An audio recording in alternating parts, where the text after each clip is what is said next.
কেউ কেউ তো দেখলাম মরে মরে অবস্থা।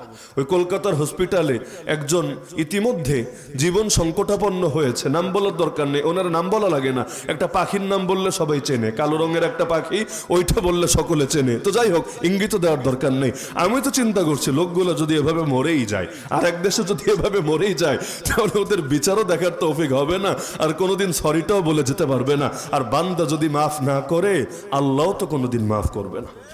মরার আগে তাও যদি মাফটুকু নিয়ে যেতে পারে, তাও আশা আছে, তাও আশা আছে। যত বড় জালেম হোক, আরে বান্দাই যদি হক ছেড়ে দেয়, আল্লাহর মাফ করতে তো আর কোনো সমস্যা নেই, আল্লাহ মাফ করে দিবেন ইনশাআল্লাহ। তো বান্দা যদি হক না ছাড়ে, আর মাফটাও যদি চাওয়ার সুযোগ না পায়, আর বিচারও যদি না হয়, এভাবে যদি মরে যায়, আমার আল্লাহর সামনে কোন মুখে দাঁড়াবে? দুনিয়ার কেউ ইনসাফ দেখ বা না দেখ, আমার আল্লাহ তো দিবে। তার চাইতে বড় ঝামেলা, দূর দূরান্তে মরলে জানাজাই বা কিভাবে লোক যাবে?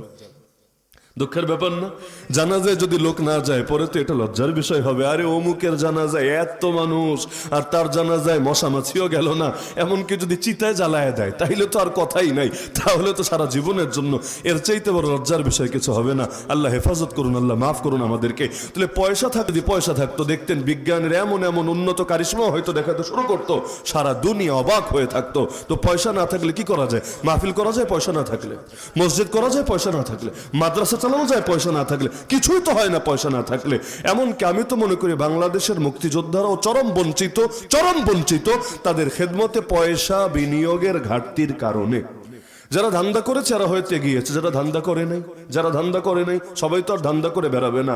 আমি এমন রিক্সায়ও চড়েছি এই জীবনে, রিক্সাওয়ালা নিজে বলছে, হুজুর একদিন তো যুদ্ধ করেছিলাম বড় আশা নিয়ে, কিন্তু ভাবি নাই যে বুড়াকালে শরীর চলে না, তখন রিক্সা চড়ে খেতে হবে। আর কান্না চলে এসেছে তার জীবনের গল্প শুনে। অথচ আল্লাহর বান্দা নিজের জীবনটা হুমকির মুখে ফেলে দিয়েছিল এই দেশকে স্বাধীন করবে বলে, পাক হানাদারকে তাড়াবে বলে। অথচ এই বুড়াকালে তার বাচ্চারাও দেখে না, আর রাষ্ট্র তার এই পরিমাণ দায়িত্ব নেওয়ার গরজ অনুভব করে না, যাতে বুড়াকালে মানুষটা খেদমতের ভেতরে থাকে। এটাই তো বাস্তবতা। এমনকি জুলাই আসলে যাদের অবদানে, তাদের অনেক এখন এই মুহূর্তে কি পরিমাণ কষ্টের ভেতরে আছে। মানে যার স্বার্থে যখন আঘাত লাগে, প্রয়োজনে এইরকম মানুষদেরকে মৃত্যুর মুখে ঠেলে দিতেও দ্বিধা করে না। অথচ এটাকে ছিল নবীর শিক্ষা। নবী তো শিখিয়েছিলেন পৃথিবীর বুকে কেউ কারো গোলাম হয়ে থাকবে না। ইসলামের কথাই কিন্তু এটা। আবু বকর রাদিয়াল্লাহু আনহু জামানায় তার প্রজারা কি তার গোলাম ছিলেন? ওমরের জামানায় তার প্রজারা কি তার গোলাম ছিলেন? এমনকি প্রজা শব্দটা তো আমি বলছি, ওই জামানায় তো এটা বলা হতো না। আরে বেলালে হাবশি, এমনকি যায়েদ রাদিয়াল্লাহু আনহু, যায়েদ বিন হারেসা, যিনি ছিলেন একজন গোলাম, আল্লাহর নবী নিজে তাকে বলেছেন, যায়েদ শোনো, ইয়া যায়েদ আনতা আখুনা ওয়া মাওলানা, কোনদিন তোমার গোলাম বলবো না, তুমি আমাদের ভাই, তুমি আমাদের বন্ধু।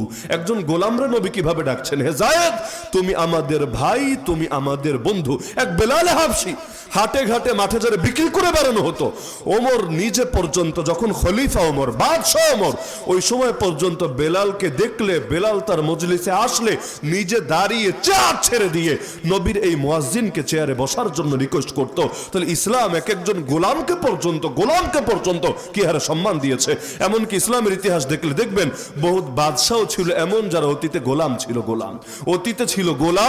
লেকিন আলহামদুলিল্লাহ গোলামের কারণে তাদেরকে অন্য কেউ সারা জীবন চুলকানি রাখে নাই। তারা কেউ ইলমের লাইনে অনেক বড় আলেম হয়েছে, কেউ জিহাদের লাইনে অনেক বড় মুজাহিদ হয়েছে, কেউ শাসন পরিচালনার লাইনে এমন খেদমত করে গিয়েছে, আজও ইতিহাসে তাদের নাম লেখা হয় স্বর্ণের অক্ষরে।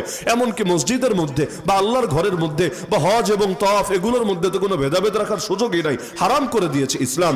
নামাজ শুরু করার আগে সবচাইতে গুরুত্বপূর্ণ এক দায়িত্ব তো কাতার সোজা করা। আরে তুমি গোলাম হও আর তুমি রাজা হও, কি হয়েছে? দাঁড়াতে হবে একসাথে এক ইমামের অধীনে। ইমাম যা বলবে তোমাকেও তা করতে হবে। একটু আকপিচ করে যদি দাঁড়াও, আমার আল্লাহ জমিনের মধ্যে আযাবে আক্রান্ত করবে।